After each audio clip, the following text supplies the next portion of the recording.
It was a very cold winter day. I woke up. You know that there is a lot of snow in our area. 2 meters of snow falls. Anyone who wants to tell me to release his film. In short, there was a lot of snow and our school was closed due to a lot of snow. I will never forget that my mother made this delicious sweet and we sat by the window and ate this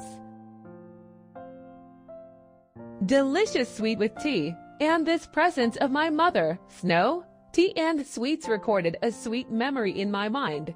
That's why I love this shabrini so much. I would like you to make this too and make memories with your family.